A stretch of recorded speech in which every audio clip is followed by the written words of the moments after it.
Hola, buenos días. Mi nombre es Marisol Romero de la Facultad de Ciencias Políticas y Sociales y hoy vamos a hablar de lo que es la política exterior al final. Para entonces, bueno, se divide la política interna donde se involucra el interés nacional, que viene siendo el interés nacional, la defensa, por supuesto, del país, la prosperidad económica y las relaciones, que vienen siendo las relaciones diplomáticas, consulares, etcétera.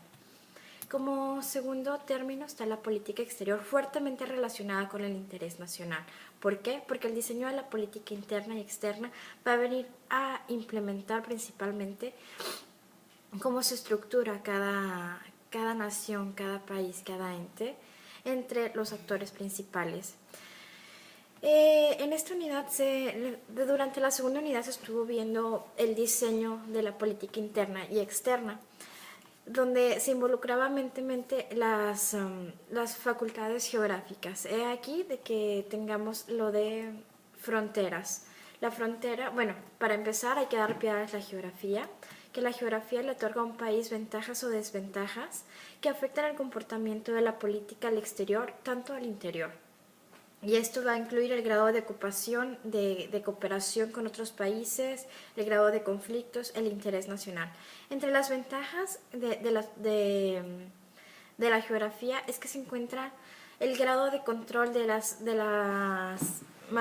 vías marítimas, por ejemplo, cuántos los ingresos, de ahí la importancia de las fronteras, por ejemplo, con México y Estados Unidos, que se tenga este control. Las desventajas se encuentran en aquellos países aislados, por ejemplo, Suiza. Sin embargo, con las nuevas tecnologías y la evolución, bueno, estas circunstancias se ven cada vez más asimiladas fácilmente, como por ejemplo el canal de Panamá era un ejemplo que gracias a la tecnología, bueno, ha sido superada esta desventaja geográfica. También se encuentra un sistema nacional que se define como un conjunto de entidades que interactúan en forma continua y que se adjuntan de manera a sus intereses culturales, nacionales, formando así estrategias en conjunto. De los atributos demográficos abarca el tamaño, motivación, habilidades y homogeneidad de la población en un país, ya que contribuyen a formar los instrumentos de la política exterior en disposición a sus gobernantes. De los atributos militares viene lo que es involucrar también lo que es la densidad de población, porque un país altamente denso en habitantes, bueno, va a tener más material para poder, en un caso necesario, defender al país.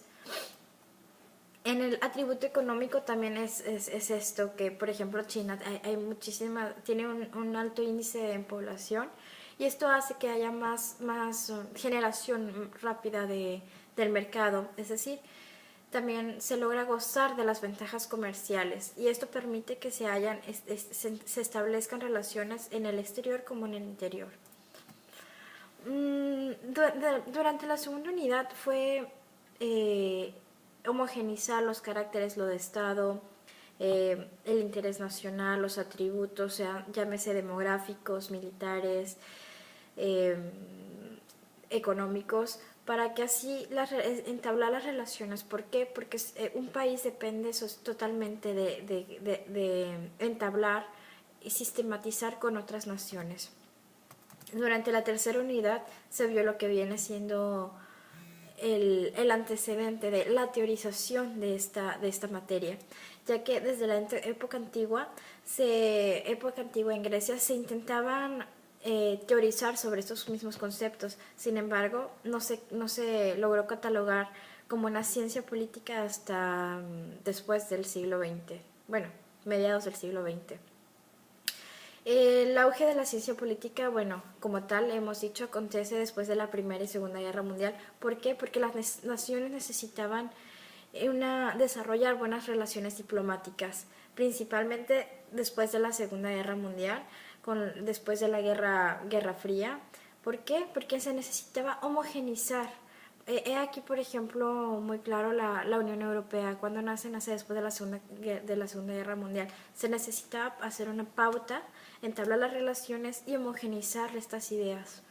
En la Edad Antigua voy a hacer énfasis, Bueno, aportaciones de importantes teóricos como Platón, Aristóteles, Maquiavelo, Bodino, Montesquieu hicieron mención a esta ciencia. Entre Platón, la República, ya se intentaba teorizar lo que lo que es esta ciencia. Aristóteles, bueno, secundador de Platón, Maquiavelo con el Príncipe. En total, cada uno aportó ideas para establecer lo que es ahora y así darle ¿cómo se dice? Una cimentación a lo que es esta ciencia política. En el periodo intermedio se empiezan a buscar nuevas formas de definir y establecer esta ciencia, como bien lo indica teóricos como Hobbes, Marx, entre otros, y así darle una estructura y lineamientos a esta nueva ciencia que recién acaba de nacer. Una función de esa se derive para comprender la acción social del momento. Durante el siglo XIX, bueno, gracias a estas aportaciones hubo universidades, sobre todo en Francia, que ya aceptaron esta ciencia. Francia, Estados Unidos, Alemania Occidental sirvieron como ejemplo para darle a las demás naciones de que existe una ciencia política y es importante incluirla en el mundo globalizado, capitalizado, y así darle una dinámica política a este enfoque sistemático. Para concluir en este estrato, yo creo que los diferentes teóricos, entre ellos yo quiero destacar uno de mis favoritos porque actualmente le conozco muy bien, he leído muchísimo, es Saint-Exupéry, el mismo que creó El Principito. Bueno, pero también él no era un novelista, por decirlo así, él creó en Francia, aportó lo que viene siendo, cimentó lo que es ahora la República en sus ideas, es decir, su visión era modernista, él visualizaba más allá, él vio cómo era necesario una Unión Europea y fundamentó, escribió, catalogó la ciencia política en Francia. Y bueno, yo creo que con esto puedo concluir de que los diferentes teóricos han hecho aportaciones para así sedimentar las bases de lo que ahora es nuestra ciencia política moderna. Durante la cuarta unidad se estuvo viendo varios métodos de análisis, entre ellos están el de Kenneth Waltz, Allison y los juegos de los niveles de Putnam. El primero es el modelo de Allison, que define al Estado como racional, ya que este mismo selecciona los objetivos que una nación debe alcanzar, el cual promueva el interés nacional y se incluye una serie de tomas de decisiones para alcanzar dichas metas y se valora el entorno internacional. Dentro de estos modelos de Allison se divide el modelo burocrático, donde la política exterior de los estados es a partir de las preferencias de los distintos actores. El Estado actúa como un actor unitario y los estados se organizan jerárquicamente en la toma de decisiones de los círculos de poder.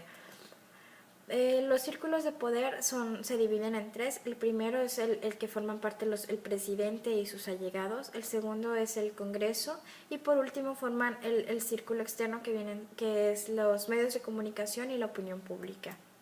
El organizacional dentro de este modelo es el cual establece una existencia, un proceso operativo estandarizado donde cada actor tiene una función determinada. El modelo de Kenneth Waltz explica las causas que originan el conflicto internacional, donde se observan altos niveles de análisis sistemático, estatal y individual.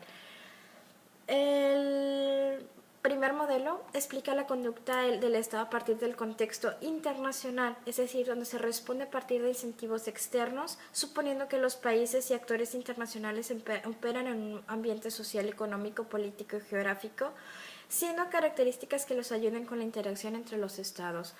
Se identifican diferentes variables, entre las cuales son 5. La naturaleza de los actores, donde el Estado reconoce la existencia e influencia de otros actores internacionales. La segunda variable, donde se establecen los principales propósitos que tienen los actores y así determinar su política interior. La tercera variable es el grado de interdependencia y polarización. La cuarta es la distribución de riqueza y poder. Y la quinta es la presencia y alcance de los regímenes internacionales. A nivel estatal se comprende que las determinantes políticas exteriores el sentido de que la conducta de un Estado no responde a un sistema internacional, sino a intereses y necesidades, que viene siendo lo mismo que el interés nacional. A nivel individual se contempla el papel del individuo en la política externa como naturaleza humana, el comportamiento, claro, de la persona que lleva este a cabo. El modelo de Putnam: los gobiernos se esfuerzan por tomar una decisión que satisfaga a los grupos internos de manera que sea bien aceptada en el exterior. Durante la quinta unidad se habló de la ideología de la Revolución Mexicana, y empieza como un país cansado del abuso del poder, ya que durante un periodo inestable del México país, donde ni Juárez ni Lerdo de Tejada habían sido capaces de establecer en México una sociedad democrática, como organizar un verdadero gobierno.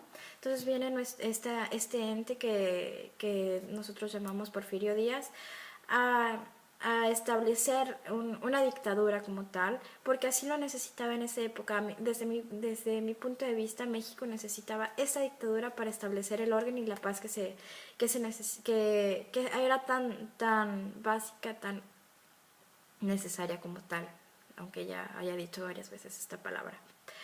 Se basó principalmente en el positivismo de Comte, con ideas francesas, donde era reforzar el Estado para que así se invirtieran compañías del extranjero, sobre todo Estados Unidos, y así reforzar el país internamente. La filosofía de Comte influenció mucho en la educación, y durante este periodo, bueno, ya que se necesitaba reforzar y hacer y necesitar de inversión extranjera, bueno,